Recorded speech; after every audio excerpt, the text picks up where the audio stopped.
আমরা ভারতকে যে দিয়েছি সেটা ভারত সারা জীবন মনে রাখবে। আজ আমরা আপনাদের সামনে উন্মোচন করব এমন এক কালো অধ্যায় যা হয়তো অনেকেই জানেন না। 2009 সাল থেকে 2024 সাল 15 বছর, এই দীর্ঘ সময়ে শেখ হাসিনা কিভাবে আমাদের প্রিয় মাতৃভূমিকে ভারতের কাছে বিকিয়ে দিয়েছেন তার হিসাব আজ আমরা নেব।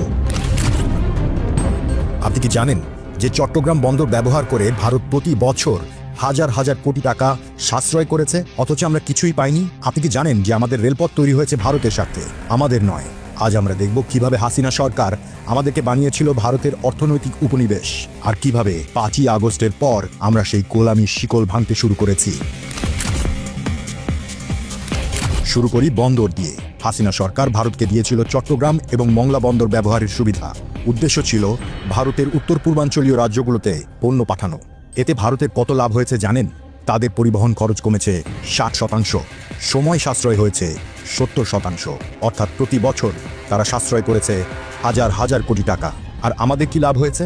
আমাদের বন্দরে ভিড় বেড়েছে, আমাদের নিজস্ব পণ্য পরিবহনে বিলম্ব হয়েছে, ভারতীয় ট্রাকের ধুলোয় আমাদের রাস্তা নষ্ট হয়েছে, আর আমরা পেয়েছি কিছু ট্রানজিট ফি যা তাদের সাশ্রয়ের তুলনায় অত্যন্ত নগণ্য। শুনে অবাক হবে, নদীপথে প্রতি টন পণ্যের জন্য বাংলাদেশ চার্জ করে মাত্র 277 টাকা, অথচ বাণিজ্য মন্ত্রণালয়ের মূল কমিটি সুপারিশ করেছিল 1058 টাকা। মানে আমরা 4 ভাগের 1 ভাগ দামেই তাদের সেবা দিয়েছি। এটাকেই কি বলে পারস্পরিক সহযোগিতা? এটা তো একতরফা দানের মতো। আমাদের কৌশলগত সম্পদ ব্যবহার করে তারা কোটি কোটি টাকা সাশ্রয় করলো, আর আমরা থাকলাম হাত পেতে। এমনকি এই ট্রানজিট সুবিধার বিনিময়ে আমরা তাদের কাছ থেকে কোনো উল্লেখযোগ্য অর্থনৈতিক সুবিধাও পাইনি। তারা যা দিয়েছে তা তাদের নিজস্ব স্বার্থেই। এবার আসি রেল ও সড়ক সংযোগের গল্পে। আখাউড়া আগরতলা রেল লিঙ্ক, খুলনা মংলা বন্দর রেল লাইন, এসব প্রকল্প ভারতীয় ক্রেডিট লাইনে করা হয়েছে। কিন্তু দেখুন এই প্রকল্পগুলোর মূল উদ্দেশ্য কি ছিল? এগুলো প্রাথমিকভাবে ভারতের উত্তর পূর্বাঞ্চলের সাথে যোগাযোগ উন্নত করার জন্য তৈরি করা হয়েছে। আমাদের নিজস্ব অবকাঠামোগত অগ্রাধিকার ছিল গৌণ। আর আমাদেরকে এই $8 বিলিয়ন বেশি ঋণ দিয়ে তারা কি করেছে? এই ঋণের শর্ত ছিল যে সব কাজ করতে হবে ভারতীয় ঠিকাদার দিয়ে, সব মালামাল কিনতে হবে ভারত থেকে। মানে তারা আমাদের ঋণ দিয়েছে তাদের নিজস্ব কোম্পানিগুলোকে কাজ দেবার জন্য। আমাদের স্থানীয় উদ্যোক্তারা, আমাদের শ্রমিকরা কোনো সুবিধাই পেল না। এমনকি ঋণের টাকাও ভারতেই থেকে গেল, কারণ এই টাকার বেশিরভাগ অংশই তাদের ঠিকাদার এবং শ্রমিকদের পেছনেই খরচ হয়েছে।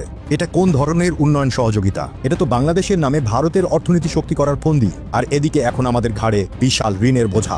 এই ঋণ শোধ করতে গিয়ে আমাদের ভবিষ্যৎ প্রজন্মকে কষ্ট করতে হবে। আর এসবের বিনিময়ে আমরা পেয়েছি মূলত ভারতের স্বার্থে কাজ করা এমন এক অবকাঠামো যা আমাদের নিজেদের কোনো কাজেই আসবে না।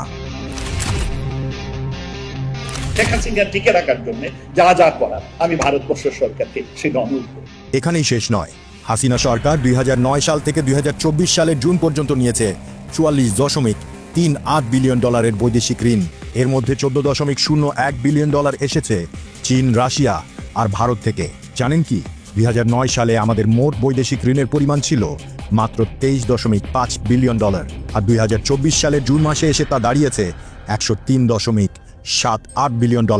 মানে 15 বছরে ঋণ বেড়েছে 341%।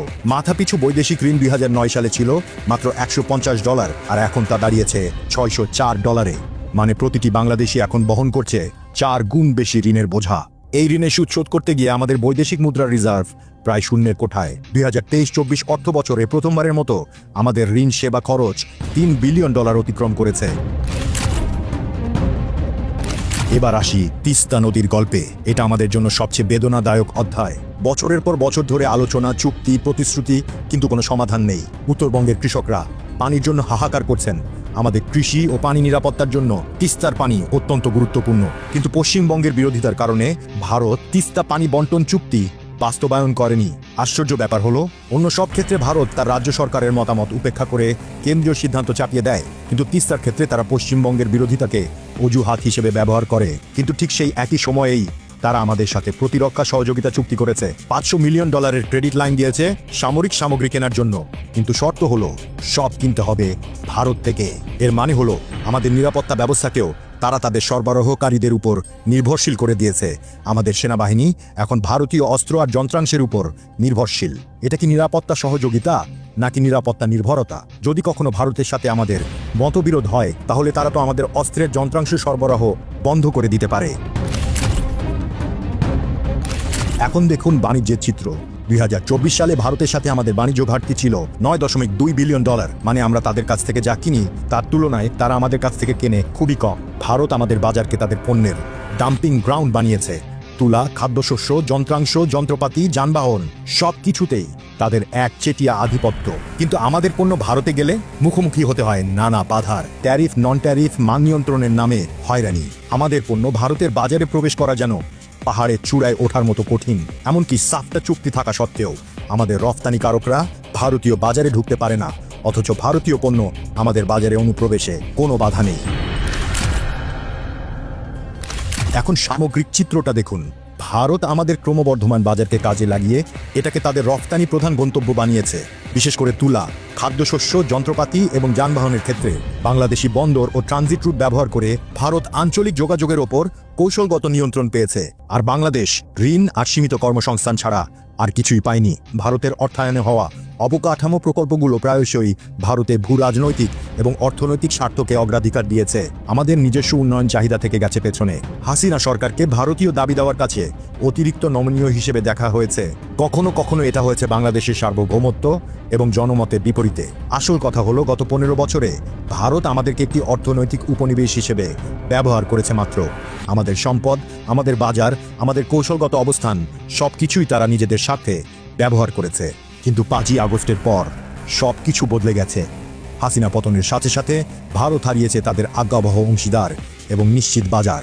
বাংলাদেশের অন্তর্বর্তীকালীন সরকার এখন সব বড় ভারতীয় চুক্তি পুনর্বিবেচনা করছে। তারা আরও ভারসাম্যপূর্ণ অংশীদারিত্ব খুঁজছে এবং চীন ও অন্যান্য দেশের সাথে সম্পর্ক বাড়াচ্ছে। বাংলাদেশের এই রাজনৈতিক পরিবর্তন ইতিমধ্যে বাণিজ্যে ব্যাঘাত ঘটিয়েছে। দুই পক্ষই নিষেধাজ্ঞা আরোপ করেছে। বন্দর সুবিধা, রেল সংযোগ এবং প্রস্তাবিত মুক্ত বাজার চুক্তির ভবিষ্যৎ এখন অনিশ্চিত। এপ্রিল 2025 সালে ভারত বাংলাদেশের জন্য ট্রান্সশিপমেন্ট সুবিধা বাতিল করে দিয়েছে। এর ফলে বাংলাদেশি রফতানিকারকদের এখন দীর্ঘ পথ ধরে পণ্য পাঠাতে হচ্ছে। ক্ষতি হচ্ছে প্রায় $770 মিলিয়ন। কিন্তু বিশেষজ্ঞরা বলছেন এই সিদ্ধান্তে ভারতেরই বেশি ক্ষতি হবে, কারণ তারা হারাবে উল্লেখযোগ্য রাজস্ব আয়। বাংলাদেশ এখন বিকল্প পথ খুঁজছে। কলম্বো, মালদ্বীপ, দুবাই হয়ে পণ্য পাঠাচ্ছে। মে 2025 সালে ভারত বাংলাদেশি পণ্যের উপর বন্দর নিষেধাজ্ঞা আরোপ করেছে। তৈরি পোশাক, প্রক্রিয়াজাত খাদ্য, তুলা এসব কিছু এখন নির্দিষ্ট সমুদ্র বন্দর দিয়েই আসতে পারবে। এর জবাবে বাংলাদেশ এখন ভারতীয় সুতা আমদানি বন্ধ করে দিয়েছে 5টি স্থল বন্দর দিয়ে। প্রতি টন পণ্যের জন্য প্রতি কিলোমিটারে 1.8 টাকা ট্রানজিট ফি আরোপ করেছে। ভারতের জন্য এটি একটি বিশাল অর্থনৈতিক ও কৌশলগত ধাক্কা।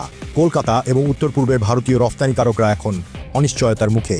বাংলাদেশ যখন তার নির্ভরতা পুনর্বিবেচনা করছে, তখন তাদের ভবিষ্যৎ ব্যবসার নিশ্চয়তা নেই। ভারত হারিয়েছে একটি নির্ভরযোগ্য প্রতিবেশী, যেই প্রতিবেশী 15 বছর ধরে তার সব দাবি মেনে নিয়েছে। সেই প্রতিবেশী এখন স্বাধীন সিদ্ধান্ত নিচ্ছে। ভারতের প্রাইম মিনিস্টার সহ ভারতের সরকার, ভারতের জনগণ সকলকে আমার আন্তরিক ধন্যবাদ জানাচ্ছি। অন্তর্বর্তীকালীন সরকারের অধীনে বাংলাদেশ এখন অর্থনৈতিক পুনরুদ্ধারের পথে। পোশাক রপ্তানি বেড়েছে 13%, মুদ্রাস্ফীতি কমে এসেছে 9.94%। আমরা আজ আর কারো অর্থনৈতিক উপনিবেশ নই। আমরা এখন স্বাধীন সার্বভৌম বাংলাদেশ।